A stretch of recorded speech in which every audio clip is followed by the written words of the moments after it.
Hello conquerors. तो अब हम लोग देखते हैं 2025 के बोर्ड्स का सॉल्यूशन। पहला क्वेश्चन है कि गिवन क्वाड्रेटिक इक्वेशन ये है, तो हम लोग को बताना है। तो इसको बताने के लिए बी स्क्वायर माइनस 4ac निकालते हैं। बी स्क्वायर माइनस 4ac कितना हो जाएगा? 7 माइनस 4ac 24, यानी कि नेगेटिव वैल्यू आ रहा है, यानी कि नो रियल रूट्स। नेगेटिव के केस में नो रियल रूट्स आते हैं। फिर ये क्या बोल रहा है कि अनुज डिपॉजिट कर रहा है 500 रुपये पर मंथ 18 महीने के लिए। तो मनी डिपॉजिटेड कितना हो जाएगा? 500 गुणे 18 ना, 500 गुणे 18 हो जाएगा। और 570 रुपये ये इंटरेस्ट अर्न कर रहा है, यानी कि 570 हो जाएगा, ऐड हो जाएगा, तो मैच्योरिटी अमाउंट ये हो जाएगा, यानी कि ए ऑप्शन हो जाएगा। Which of the following can not be the probability of any event? तो ये 5/4 होगा, क्योंकि ये ग्रेटर देन 1 है। The equation of the line passing through origin and parallel to the line this. तो सबसे पहले हम लोग को पता है कि इसका स्लोप कितना होने वाला है। इसका स्लोप होने वाला -3/4। और हमको पता है कि कोई भी लाइन ओरिजिन से जाती है तो उसका वाई इंटरसेप्ट 0 होता है। तो वाई इंटरसेप्ट किस केस में 0 है? और स्लोप -3/4 है। इस वाले केस में इसका भी स्लोप जो है ना वो -3/4 है, और वाई इंटरसेप्ट 0 है। ये वाला क्वेश्चन जो है उसमें हम लोग को ए स्क्वायर की वैल्यू निकालनी है। तो ए स्क्वायर की वैल्यू निकाल लेते हैं। 0 1 1 0, ठीक है। ए स्क्वायर की वैल्यू कितनी आएगी? ये आ जाएगा 1, ये आ जाएगा 0, हाँ 0 आएगा, ये भी आ जाएगा 0 0, हाँ 0 आएगा ये भी, और ये 1 आ जाएगा। तो ये आंसर हो गया ये। In the given diagram chords A C and B C are equal, यानी कि ये दोनों कॉर्ड्स जो हैं वो इक्वल हैं, ये दोनों कॉर्ड्स जो हैं वो इक्वल हैं, और ये दिया हुआ है 120 डिग्री। अब देखो ये वाले दोनों एंगल्स को x और x मान सकते हैं ना, क्योंकि ये जो दोनों कॉर्ड्स हैं बराबर हैं। तो opposite angles in an isosceles triangle is equal. इसके हिसाब से ये x और x हो जाएंगे। तो 2x जो होगा एक्सटीरियर एंगल प्रॉपर्टी से 2x जो होगा वो 120 के बराबर होगा। तो x की वैल्यू क्या आ जाएगी? 60 डिग्री आ जाएगी। अब x की वैल्यू 60 डिग्री आ गई है, तो 60 डिग्री आ गई है, तो इस वाले साइक्लिक क्वाड्रिलैटरल में opposite angle in a cyclic quadrilateral summation is supplementary होता है ना, तो ये 180 माइनस 60 हो जाएगा, यानी कि 120 आंसर हो जाएगा। ठीक है, आगे बढ़ते हैं। The factors common to the two polynomials this and this. तो इसका क्या क्या फैक्टर है? x + 2 x - 2 है, x + 2 x - 2। तो सेटिस्फाई करवाते हैं।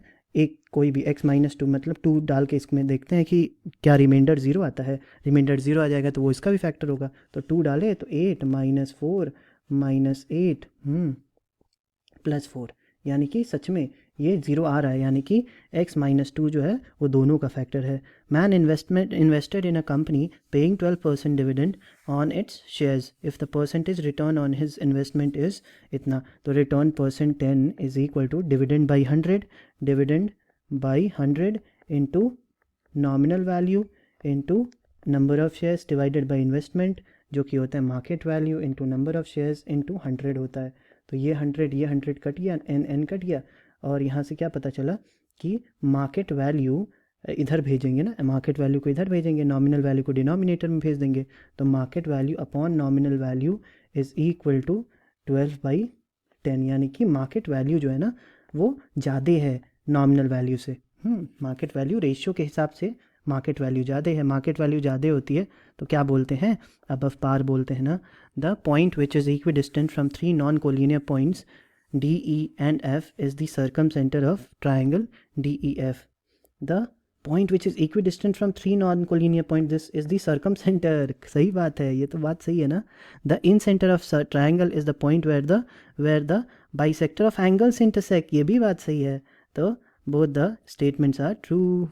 अगला, if sin square a plus sin a is equal to this, then cos to the power 4a plus cos square a is equal to 1। तो यहाँ पे हम लोग क्या करेंगे? यहाँ से हम लोग देख सकते हैं कि इसको अगर साइन स्क्वायर ए को उधर भेजते हैं तो क्या मिलता है? साइन ए की वैल्यू आ जाती है कितनी? 1 minus cos sine square A, 1 minus sine square A cos square ए हो जाता है। तो कॉस स्क्वायर ए मतलब कि यहाँ पे जो कॉस स्क्वायर ए है ना उसकी जगह पे हम लोग cos two the power 4a है, यानी कि कॉस स्क्वायर ए का स्क्वायर, यानी कि साइन स्क्वायर ए लिख सकते हैं ना। प्लस इसको क्या लिख सकते हैं? इसको लिख सकते हैं खुद साइन स्क्वायर ए, साइन ए लिख सकते हैं, कॉस स्क्वायर ए को साइन ए लिख देंगे। तो ये हो जाएगा साइन ए, ये हो जाएगा 1 के बराबर। हाँ 1 के बराबर ही तो है, ये तो प्रूव करना था, मतलब पता करना था। यहाँ पे 1 के बराबर ही तो आ रहा था यहाँ पे, तो ये बात सही है, प्रूव हो गया। अब 1 minus cos square A sine cos, 1 minus sine square A cos square होता है, ये कोई डाउट है क्या? तो दोनों है। ठीक है, और रीज़न भी सही है, करेक्ट रीज़न फॉर ए, ये रीज़न है ना, यही वाला नियम तो यूज़ करके हम लोगों ने यहाँ पे जब हम लोगों ने उधर भेजा था तो 1 माइनस साइन स्क्वायर ए की जगह कॉस स्क्वायर ए ही तो रखा था, तो both A and B are true, और ये ऑप्शन सी आंसर सही है। In the given figure triangle A B C, triangle E F G, triangle ABC is equal to ABC is equal to this EFG, ठीक है, 60 degree 60 degree दोनों है। Then the length of the side, दोनों ये जो है ना ये सिमिलर है, ये सिमिलर हैं, तो हम लोग कह सकते हैं क्या कि सिमिलर होंगे तो AB upon EF, AB upon EF is equal to BC upon FG होगा, BC अपॉन FG होगा, BC अपॉन FG होगा is equal to AC upon EG होगा, EG। ठीक, तो इनमें से कौन कौन सी वैल्यूज़ दी हुई हैं, FG की वैल्यू तो फाइंड करनी है ना हम लोग को, तो यहाँ पे AB दिया हुआ है क्या, इधर AB दिया हुआ है और इधर EF दिया हुआ है, ठीक है, तो यही दोनों यूज़ करेंगे। AB दिया हुआ है कितना 15 दिया हुआ है 15, और EF दिया हुआ है इधर 75। BC दिया हुआ है क्या इधर, हाँ बिल्कुल दिया हुआ है 3, और इधर क्या दिया हुआ है, इधर FG निकालना है ना हम लोग को, तो FG यहाँ पे लिख देंगे, तो ये हो जाएगा 5 टाइम्स और ये FG आ जाएगा 15 सेंटीमीटर, आंसर हो गया।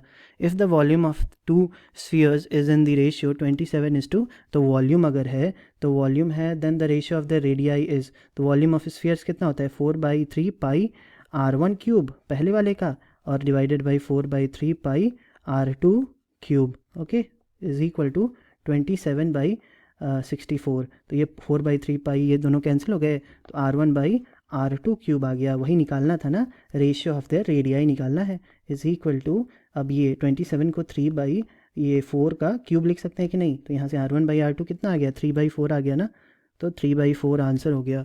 अगला क्या है, the mark price of an article is इतना, if the CGST is charge at the rate of 4%, then the price of the article including GST। अब देखो CGST बोल के उसने बोल दिया कि SGST भी 4% है, तो 8% निकाल लो ना इसका, 8% निकाल लो इसका, 8% निकाल लो, तो 8% निकलेगा कितना, 8% ऑफ 1375, क्यों 8%, क्योंकि GST निकालना है, CGST दे दिया है 4%, तो SGST भी 4% होगा, उनका समेशन 8% होगा, तो ये हो जाएगा कितना 13.75 इंटू 8, 13.75 इंटू 8, 13 8 जा कितना होता है, 13 8 जा होता है 104, 13 8 जा इज़ 104, और 1.5 चौके 6, 110 आ रहा है। GST 110 आ रहा है, यानी कि ये आंसर हो जाएगा 110, गलती से भी नहीं मार्क कर देना, क्योंकि price of article including GST बोलना है, ठीक है, ट्रैप था वो।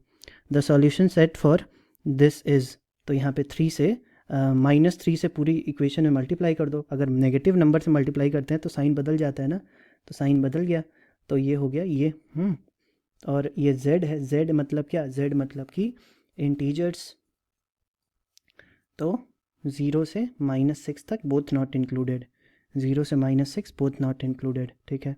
The mean of first 9 natural number is 4.5, mean of first 9 natural numbers, तो ऐड करके डिवाइड बाई 9 कर, तो हम तुरंत कर देते हैं, हमको पता है कि 9 नेचुरल नंबर्स का n+1/2 होता है समीशन, और इसको अगर खुद n मीन निकालना है तो n से डिवाइड कर देते हैं, तो n+1/2 हो गया, यानी कि 9 + 1/2 5 आता है, 5 आएगा मीन, ठीक है। फर्स्ट 9 नेचुरल नंबर्स का जो समीशन आएगा वो 5 आएगा, ठीक, तो 5 आ गया, 5 आ गया। अब ये तो गलत हो गया, mean is equal to some, तो ये R सही है और A फॉल्स है, R सही है A फॉल्स है, A फॉल्स है R सही है, ठीक। क्वेश्चन नंबर 2 का नेक्स्ट वीडियो में हम बना देते हैं।